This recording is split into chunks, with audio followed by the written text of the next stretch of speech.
By the way, we will have a thorough map of all your feedback later on. And using this model with clients is fantastic because these are positive questions. Yeah? And given the nature of the personality styles I described earlier on, it makes them really easy to use, this kind of feedback really easy to use with clients. Any client.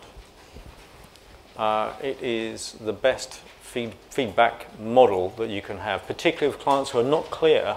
And if you get all the client team to do this, you will find that you've got a solid base to move forward to in the next iteration of whatever you're doing. It does work. We've even used this in a pitch where we as the agency team, and we did this about our own work with the client team, unrehearsed, and we compared notes. It was fantastic.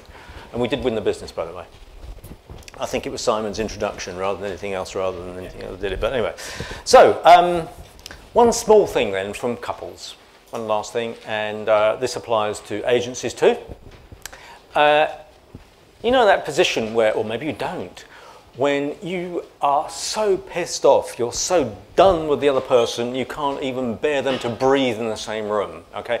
It's a kind of blanket negativity, okay? And some people do come along with that, okay? It's analogous to when clients feel so negatively about an agency that anything you do, doesn't matter how brilliant it is, it's crap, okay? It could be the way the phone's answered, it could be the coffee in reception, everything, there's that perception of negativity. Now, often, a really deep perception of negativity comes about from small micro moments which have gone wrong, which build up, which build up, which build up. And by the way, perceptions are very important. We, in such a changeable world, having a solid view of what we think of the world helps us deal with all the changes that go on. So if we believe that X is true, we filter out everything that says that X isn't true, you know, because it's too difficult for us to cope with. You know, so if I believe that London Transport's great, then I'm going to be using London Transport at a very basic level.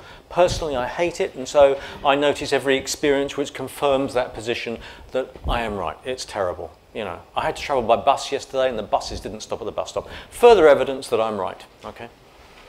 My wife takes a totally different view, which leads to all kinds of conflict.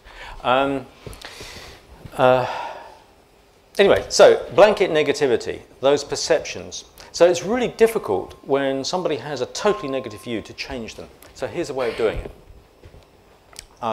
So within clients and agencies, what you can do is to reverse the process, to bring their perception or bring their focus down onto a couple of things. And the way you do this is you have a one-to-one meeting with them, you move from the adult to adult, and you say, I'm really keen to understand your experience of us these days, and in particular what's missing. In particular, what don't we do?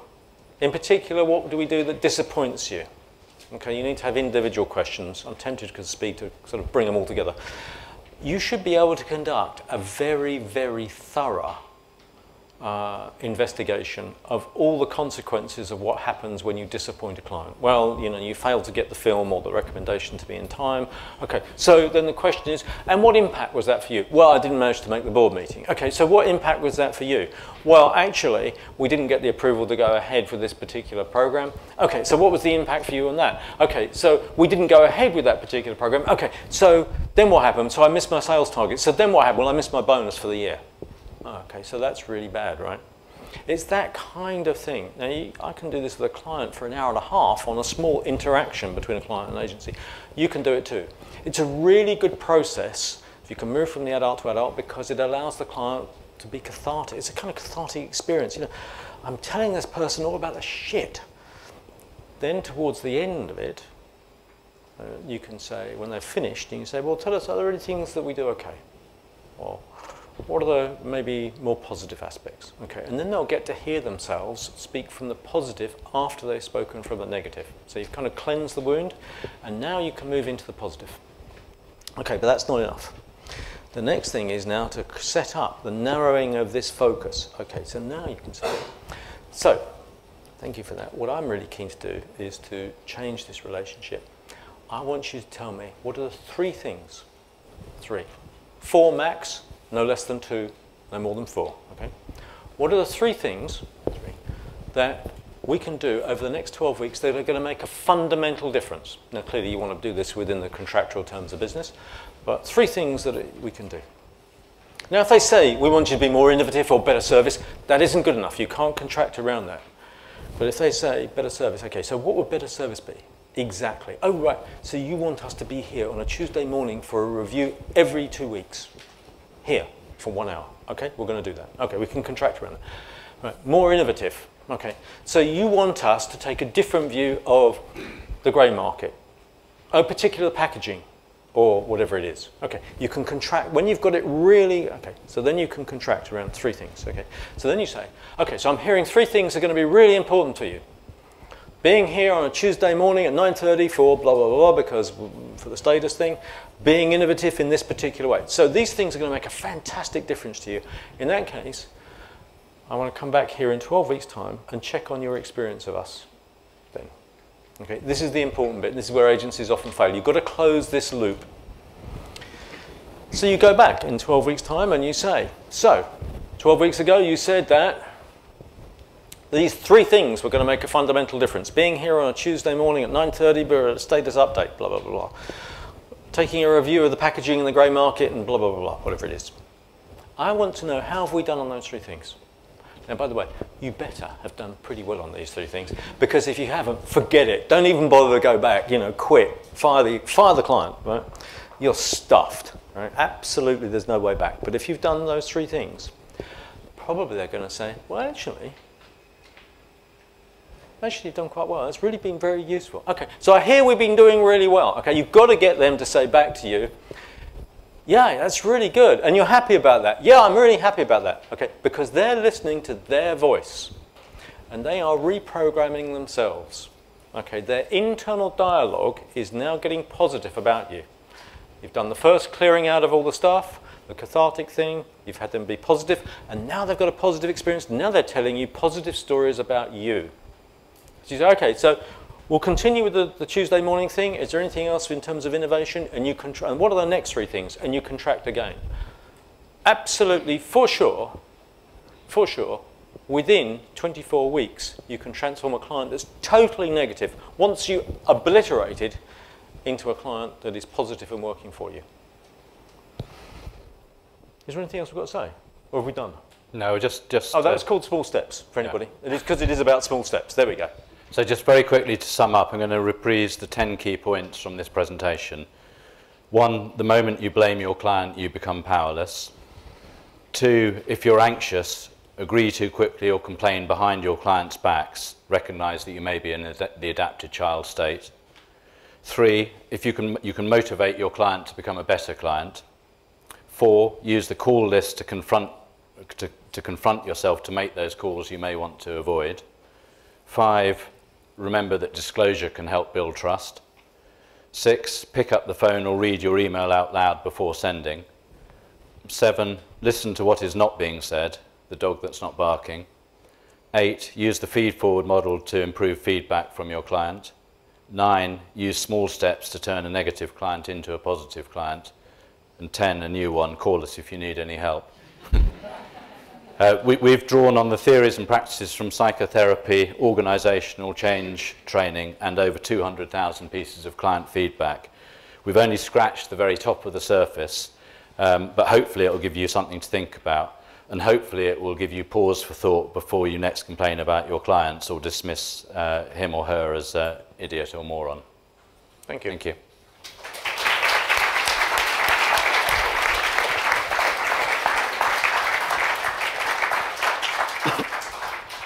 Before we wrap the session, we've probably got about 3-4 minutes. Any questions for Paul and Simon? Given they've not appeared for the past 9 years by my rudimentary maths. And we're about to go underground again, by the way. That's going to go underground. We've got 3 minutes and then we're going underground. Anything that's struck you? Anything that's been... Do you think some relationships are irrecoverable? There's nothing that can be done and need to be abandoned by both parties and move on? Are you talking in the couples domain or the business domain? Well, business, I suppose, but couples equally, if you like. You'll touch it with couples. The answer is sometimes it is you know, there isn't a sufficient enough there. And it's a much longer answer about couples. Unfortunately, it's an even longer answer about client-agency relationships. You can diagnose or assess client-agency relationships on 3 different levels and 1 further dimension. We were going to bring this in today, but we just didn't have enough time. The answer is there needs to be a fit at these different levels in order to assess whether or not this relationship can survive or indeed should survive. So the answer is sometimes forget it. Yeah, and I would say there is a tendency for agencies to hang on sometimes, or try and hang on to relationships that, you know, clearly run its course. You know, we'll quite often advise agencies that they'd be better off not re-pitching for the business because they're not going to win it, but they always ignore that advice. Yeah, better to cut and do. You know, life is too short, actually. Yeah, how long would you leave it working at individual relationships before swapping someone else in to replace maybe a problematic relationship? I think I have to turn that answer back to you and say, you know, what's your experience? You need to try to make some.